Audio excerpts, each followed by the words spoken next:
আসসালামু আলাইকুম। SSC 26 ব্যাচকে target করে কয়েকটা কথা আবির বলবে আমি আসলে শুরু করছি। সেটা হচ্ছে তোমাদের পরীক্ষার আর আজকের দিন থেকে 24 দিন বাকি আছে। তো এখন পরীক্ষা কেন যেন সাইকোলজিক্যালি পৃথিবীর সবারই একটা ভয়ের কারণ। আর এই ভয়কে জয় করার জন্য তোমরা গত 2 বছর যে যার মতন করে লেখাপড়া করেছো। যে বেশি পরিশ্রম করেছো সে ভালো রেজাল্ট করবা, আল্লাহ পরিশ্রমকারীকে পুরস্কৃত করেন।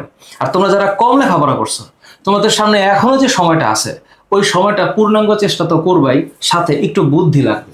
আর সেই বুদ্ধিটা জেনারেল ম্যাথে উপপাদ্য এবং সম্পাদ্যকে ঘিরে 4টা বিভাগে কিভাবে চিন্তা করতে হবে একটা স্টুডেন্টের। কারণ আবির ম্যাথ করায়, তোমরা ইন্টারমিডিয়েট আবিরের কাছে ম্যাথ করবা।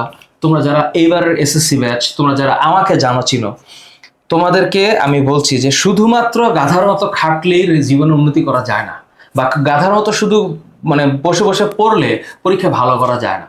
পরীক্ষায় ভালো করতে গেলে আরেকটু কৌশল লাগবে, এবং সেই কৌশলটাকে সময় দিয়ে হিসাব করতে হবে যে আমার কাছে 2 ঘন্টা 30 মিনিট টাইম আছে।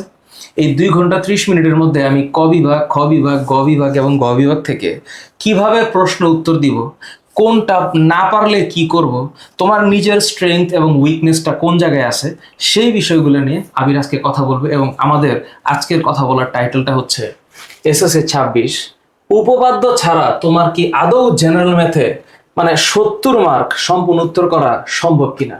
এই সম্ভব না অসম্ভব সেই ব্যাখ্যাটা আবির তুমি তাহলে বলো। আচ্ছা, সো আমরা এটা দুইটা পার্টে ডিভাইড করব, ঠিক আছে?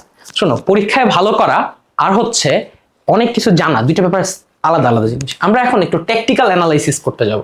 টেকনিক্যাল অ্যানালাইসিস কি? আমরা ফার্স্ট একটু চ্যাপ্টার অ্যানালাইসিস করি যে তোমাদের কয়টা চ্যাপ্টার আছে এবং কিভাবে কি পরীক্ষা আসবে। সো তুমি দেখো, আমি যদি ক বিভাগের কথা চিন্তা করি, অর্থাৎ বীজগণিতে আমার চ্যাপ্টার আছে 3টা, সেট ফাংশন, বীজগণিতিক রাশি, বীজগণিতিক অনুপাত। খ বিভাগে আমি এখানে 3টা চ্যাপ্টার লিখছি, অ্যাকচুয়ালি 2টা চ্যাপ্টার, অর্থাৎ বৃত্তের সম্পাদ্য উপপাদ্য মিলে একটা চ্যাপ্টার, আর 7 সম্পাদ্য একটা চ্যাপ্টার। গ বিভাগে আছে ত্রিকোণমিতি আর পরিমিতি, আর ঘ বিভাগে আছে পরিসংখ্যান। এটা আমরা জানি চ্যাপ্টার 9। ওকে, এই পর্যন্ত আমাদের প্রত্যেকটা চ্যাপ্টারে মানে প্রত্যেকটা বিভাগ থেকে প্রশ্ন হবে, এবং ন্যূনতম প্রত্যেক বিভাগ থেকে একটা করে প্রশ্ন উত্তর দেওয়া লাগবে। অর্থাৎ ক বিভাগ থেকে একটা, খ বিভাগ থেকে একটা, গ বিভাগ থেকে একটা, ঘ বিভাগ থেকে একটা, 4টা প্রশ্ন উত্তর দিয়ে আরেকটা এক্সট্রা প্রশ্ন তোমাকে উত্তর দিতে হবে। এই হচ্ছে তোমার 5টা প্রশ্ন, আর তার সাথে থাকতেছে তোমার শর্ট কোশ্চেন 10টা। এই হচ্ছে তোমার পরীক্ষার ফেনোমেনা, ঠিক আছে? তো আসো, এখন যদি তোমাকে একটু অ্যানালাইসিস করাই যে ব্যাপারগুলো কি কি হইতে পারে, ওর্স্ট কোশ্চেন ফেনোমেনায় কি হইতে পারে। ধরো তুমি মনে মনে চিন্তা করলা সেট ফাংশন পড়বো, বীজগণিতিক রাশি একটু কঠিন, উৎপাদক বাদ দিয়ে বীজগণিতিক সমানুপাত পড়বো। কোন কোন বোর্ডে দিনাজপুর, কুমিল্লা, তারপর হচ্ছে যশোর কি করবে, একটা বীজগণিতিক রাশি দিয়ে প্রশ্ন দিবে, একটা বীজগণিত দিয়ে দিবে, শেষ। ঠিক আছে, তারপরে খ বিভাগ থেকে ওটা আসতেছি পরে। গ বিভাগে ত্রিকোণমিতি পরিমিতি একটা করে আসবে, পরিসংখ্যানে 2টা আসবে।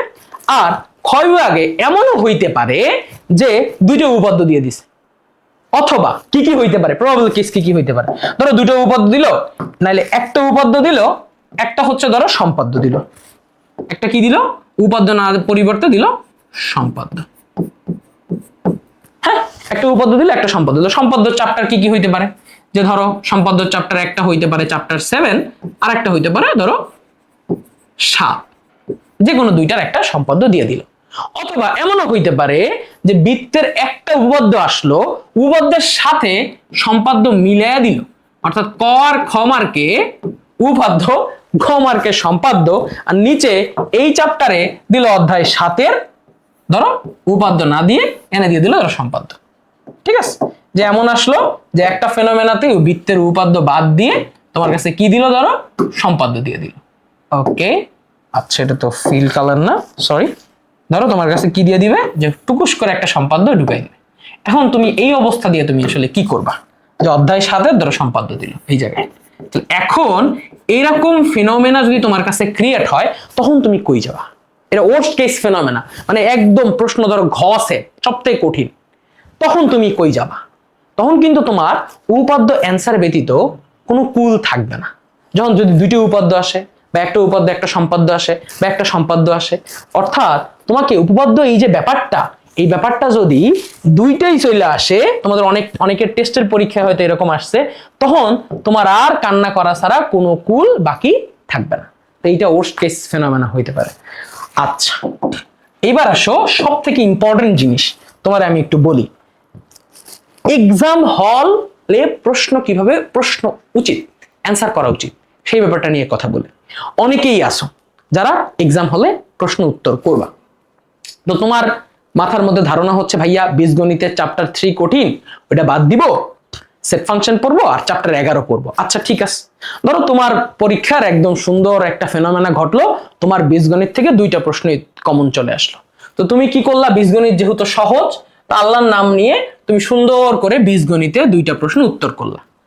তো পরীক্ষা শুরু হয়েছে, প্রশ্ন তোমার হাতে পৌঁছাইছে, প্রথম সিকিউ লিখতে তোমার একটু সময় বেশি লাগবে, এটা সত্য কথা। ধরো তুমি প্রথম 2টা সিকিউ লিখলা 40 মিনিট, এবং তুমি অবশ্যই শুরু করবা বীজগণিত দিয়ে। 100%, যদি আমার এই অ্যাপ্রোচে না যাও পরীক্ষার হলে উত্তর করে আসতে পারবে না, ইটস আ 100% ট্রুথ।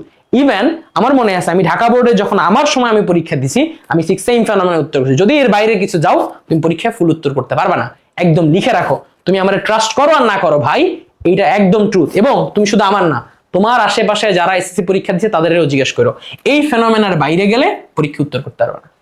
তারপরে তুমি বীজগণিত শেষ করলে 2টা সিকিউ 40 মিনিট যাবত। তারপর তুমি ধরো পরিমিতি বা ত্রিকোণমিতিতে গেলা, এখান থেকে ধরো তুমি একটা উত্তর করলা। কয়টা উত্তর করলে? একটা। প্রত্যেকটা বিভাগ থেকে কিন্তু একটা করাই লাগবে উত্তর, মিনিমাম একটা। তো ধরো তুমি অনেকের কাছে পরিমিতি সোজা লাগে, সে পরিমিতি দেয়, বা অনেকের কাছে ত্রিকোণমিতি সোজা লাগে, সে ত্রিকোণমিতি দেয়। তাহলে এইখান থেকে ধরো তুমি একটা উত্তর করলা, সেখানে সময় লাগলো কত মিনিট? 40 আর 20 60, চলে গেল 60 মিনিট। আচ্ছা, তারপরে তুমি যাও পরিসংখ্যানে। কারণ অনেকে মনে করে কি পরিসংখ্যানে আমি 2টা উত্তর করব, জিনিসটা সহজ। বাট ঢাকা বোর্ডের প্রশ্ন কিংবা বিভিন্ন বোর্ডের প্রশ্ন এমন ভাবেই সেট করবে তোমার পরিসংখ্যান উত্তর করতে মিনিমাম 25 থেকে 30 মিনিট লাগে। তুমি ভাই চেষ্টা যতই করো, তোমার মনে হতে পারে স্কুলের পরীক্ষা এমন করবে, বাট ওইখানে প্রশ্ন শুধু লেন্দি করে দিবে। ধরো তোমার এমন ভাবে মধ্যক নির্ণয় করতে দিবে 10টা 11টা টার্ম আছে, তুমি আস্তে ধীরে করতে যাও, যদি দ্রুত করতে যাও তাহলে ভুল হয়ে যাবে। আস্তে ধীরে করতে যাও, তুমি দেখবা তুমি শত কষ্ট করলেও তোমার এখানে 25 মিনিটই লেগে যাবে। আর যদি 2টা উত্তর করতে যাও চলে যাবে 50 মিনিট। অর্থাৎ পরিসংখ্যান 2টা উত্তর করা একটা ট্র্যাপে পা দিলে উত্তর আর করতে পারবা না। এইবার দেখো নিচে কি লিখছি, এই 3টাতে তো চলে গেছে।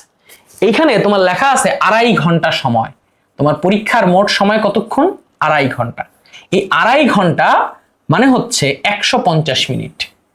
এবার তুমি হিসাব করো, তুমি যদি প্রথম দিক থেকে এভাবে উত্তর করো, তোমার এদিকে গেল 40 মিনিট, এদিকে গেল 20 মিনিট, এদিকে গেল 25 মিনিট, কতক্ষণ হয়? 40 আর 20 60, 60 আর 20 80, 85 মিনিট। এবার তুমি লিখতে পারতেছো, এইখানে দেখো তো কি লিখছি, 10 মিনিট। এই 10 মিনিট কি জানো? তোমাকে যে প্রশ্নটা দিল, সেই প্রশ্নটা দেওয়ার পর তুমি যে উত্তর লিখবা, সেই উত্তর তো অবশ্যই রিভিশন দেওয়া লাগবে। আবার তুমি যে লুজ পেজ নিবা, অনেকে আসো খাতার গিট বানতে পারো না, মামাস বয়, মামাস গার্ল, প্রিন্সেস বয়, ঠিক আছে? তো এই যে যারা প্রিন্সেস বয় আর গার্ল আছে, এটা তো কেবল নতুন গিট বাঁধা শিখছো। তো এই নতুন গিট বাঁধতে যে তোমাদের সময় চলে যাবে। আমিও ছিলাম, বইলা লাভ নেই, ঠিক আছে? আমারও গিট বাঁধতে সময় লাগবে, এখন আমি গিট বাঁধা পারি না, এটা সেটা কথা আলাদা। এখানে তোমার এমনি 10 মিনিট যাবি। অথবা অনেকের টয়লেট আসতে পারে, অনেকের ব্রেন হঠাৎ করে নালিফ হয়ে যেতে পারে, বন্ধুর সাথে একটু খোঁচাখুচি করে উত্তর মিলাইতে যাবা, যাবে না? এই বন্ধু তোমার উত্তর কত আসছে, আমার উত্তর তো পয়েন্ট এই জায়গায় মিলে নাই, ঠিক করবা, মার্জিন টার্জিন টানবা, এখানে 10 মিনিট যাবে। আচ্ছা, এবার তোমার যে প্রশ্নটা তোমার হাতে দিবে, তুমি কি দেখার সাথে সাথে লেখা শুরু করো না? পুরো প্রশ্নটা পড়ো, এবং এই প্রশ্ন পড়তে দেখবা যে তোমার টাইম চলে যাবে আরো 5 মিনিট। অর্থাৎ তোমার কাছে তুমি যদি এই 3টা প্রশ্ন, বা এখানে 2টা সিকিউ, এখানে একটা সিকিউ, এখানে একটা সিকিউ, 4টা সিকিউ উত্তর করো, খাতাটা রিভিশনের জন্য সময় রাখো, আর এইদিকে প্রশ্ন পড়তে তোমার যদি 5 মিনিট চলে যায়, তাহলে তোমার কাছে আর কত টাইম থাকে বলো তো? তোমার কাছে আর টাইম থাকবে ঠিক 50 মিনিট। তোমার কাছে আর টাইম থাকবে কত? ঠিক 50 মিনিট। কেমনে? এখন তুমি হিসাব চাইতে পারো, ভাইয়া কেমনে? দেখো এখানে কত মিনিট? 150 মিনিট। 40 আর 20 60, আর এখানে কত? 25।